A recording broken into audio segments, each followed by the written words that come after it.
Assalamualaikum warahmatullahi wabarakatuh. Kembali di channel PSK pada sebuah koma.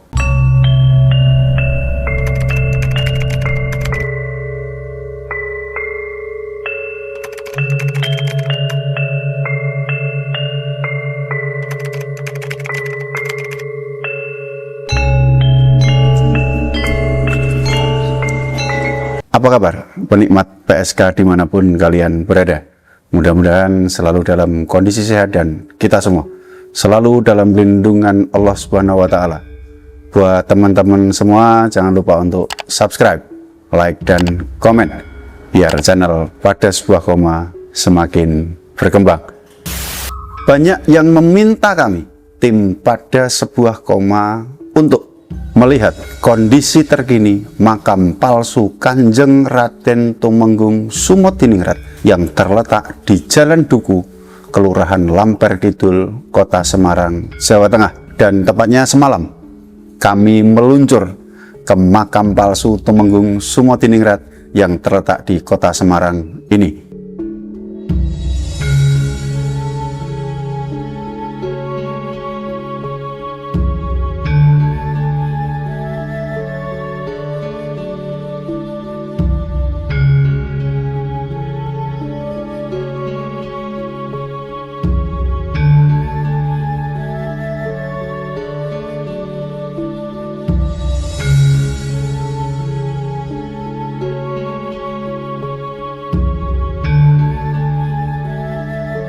Entah apa yang dipikirkan dari pihak makam palsu KRT Sumodiningrat, masih dengan percaya dirinya memasang plang lambang Prajajihna atau lambang kebesaran Keraton Ngayogyakarta Hadiningrat dan nama KRT Sumodiningrat yang terletak di gapura makam, dan makam palsu KRT Sumodiningrat yang terletak di Kota Semarang. Padahal berbagai kalangan sudah mengupayakan agar nama KRT Sumodiningrat dan lambang kebesaran Keraton Jogja dilepas dari area makam. Bahkan beberapa saat yang lalu Bupati Bantul sudah mengeluarkan surat keputusan resmi bahwasannya makam Kanjeng Raden Tumenggung Sumodiningrat yang terletak di Pesarian Astana Gedong, Jejeran Wonokromo Pleret, Bantul, Daerah Istimewa Yogyakarta, sebagai struktur cagar budaya di Yogyakarta, sekali lagi bukan di Semarang. Sampai produk hukum dikeluarkan dari pihak Bapak Lutfi bin Yahya dan pengelola makam palsu Tumenggung Sumodiningrat di Semarang sangat-sangat tidak mengindahkan. Pihak keluarga KRT Sumodiningrat sudah angkat bicara.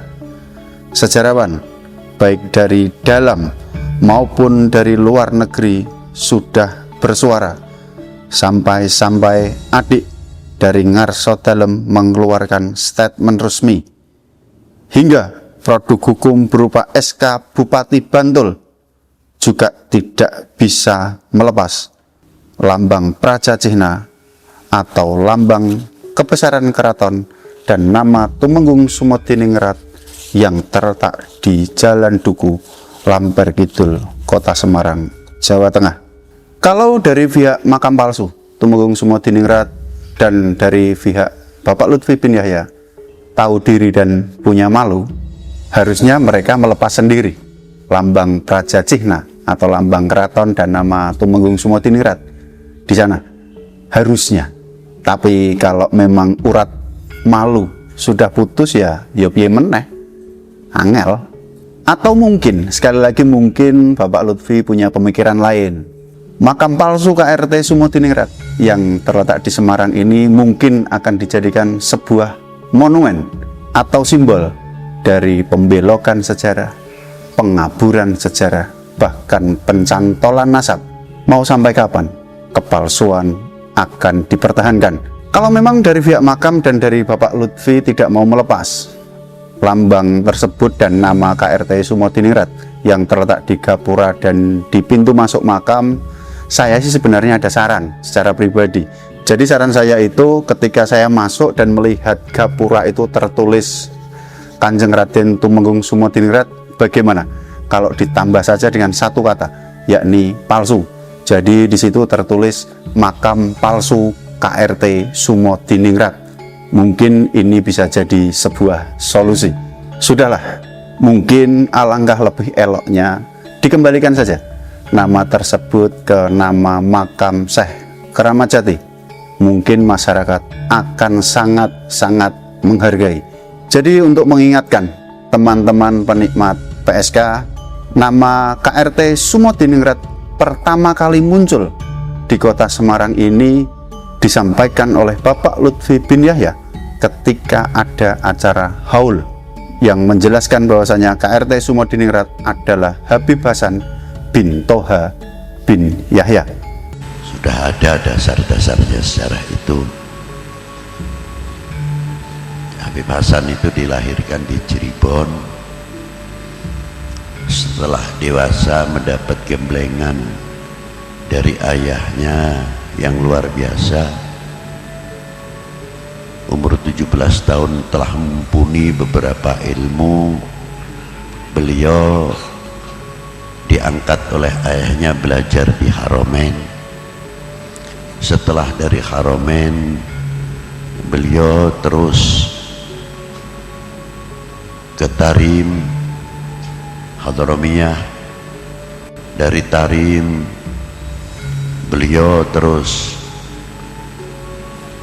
ke daerah ke Mesir sampai ke daerah Maroko.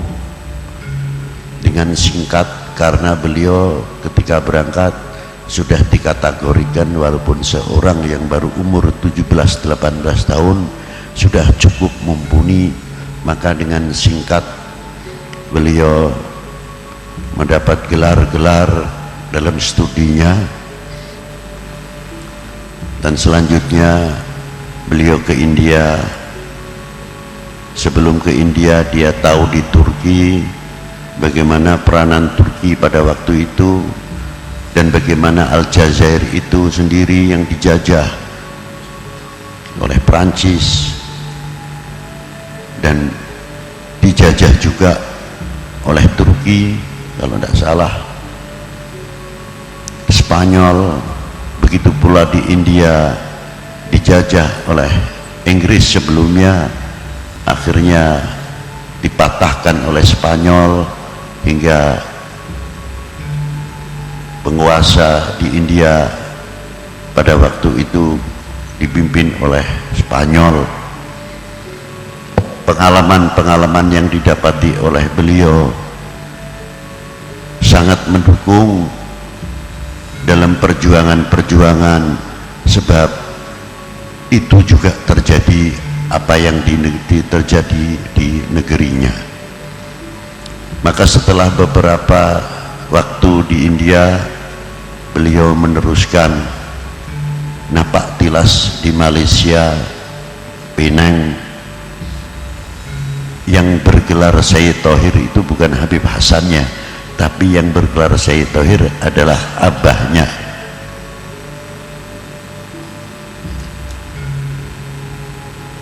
Sayyid Toha.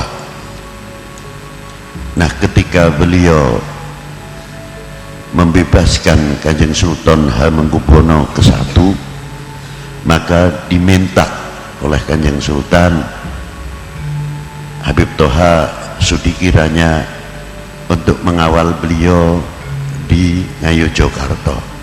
Maka dituruti dan diangkat menjadi menantu Habib kaping sepindah Niruntute. Akhirnya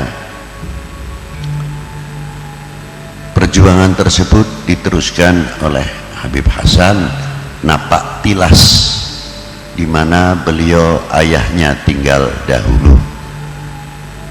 Dari situ beliau meneruskan masuk ke Banten, yang sebenarnya Sultan Rafiuddin sudah dibuang oleh Belanda ke Surabaya. kericuan pada waktu itu sultan terakhir, maka kericuan keramaian yang ada, fitnah mulai muncul. Beliau Al-Habib Hasan terpanggil untuk menyelesaikan supaya pihak penjajah, dengan kata lain, tidak semena-mena. Maka digabungkanlah pasukan yang sudah ada, hampir pecah pada waktu itu, bergabung dengan laskar Cirebon.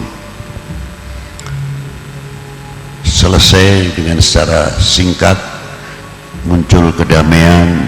Al-Habib Hasan terus ke Cirebon. Kebetulan di Cirebon juga terjadi peristiwa perang santri yang cukup dahsyat. Al-Habib Hasan juga berperan di sana.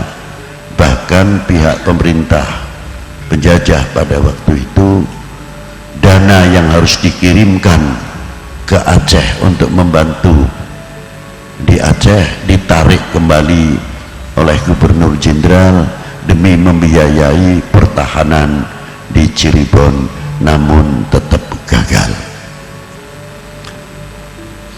Al-Habib Hasan telah meneruskan perjalanan. Suara ini sangat didengar, diperhatikan oleh Kanjeng Sultan Hamengkubuwono. Habib Hasan bukan orang asing, karena masih pernah keponakan oleh Kanjeng Sultan Hamengkubuwono. Dengan bakat yang luar biasa, pemberani tapi bijaksana, maka ditarik kan Syed Hasan tersebut menjadi Patwedono Lebet yang mengurusi, kalau sekarang mungkin pas pampres, yang akhirnya beliau diangkat menjadi Patih Lebet yang membawai pasukan Sandi, dan akhirnya diangkat menjadi Panglima Besar. Wakil beliau Raden Ronggo yang telah gugur menjadi syuhada di Madiun. Tidak lama beliau setelah menyelesaikan untuk membangun kembali Ngayogyakarta bersama Kanjeng Sultan Hamengkubuwono, timbul terjadi suatu kekacauan di Semarang. Maka diperintahkan Habib Hasan untuk mengatasi tersebut di Semarang. Lain daripada itu, membangun satu benteng yang kuat di daerah Jomblang untuk pertahanan daripada serangan atau rencana Danles pada waktu itu, sehingga beliau mendapat kekuasaan penuh dalam memimpin oleh Kanjeng Sultan Hamengkubuwono, dan beliau yang terakhir menetap di Semarang. Itu teman-teman, video singkat kita kali ini yang membahas kondisi terkini makam palsu Kanjeng Raden Tumenggung Sumodiningrat yang terletak di Jalan Duku, Lamper Kidul, Kota Semarang, Jawa Tengah. Biarpun kami menerima banyak intimidasi, hujatan dan cacian, edukasi tentang pelurusan sejarah akan terus kita gaungkan. Jangan ada ketakutan, kuatkan iman, tetap percaya pada Tuhan, karena kita hidup berdampingan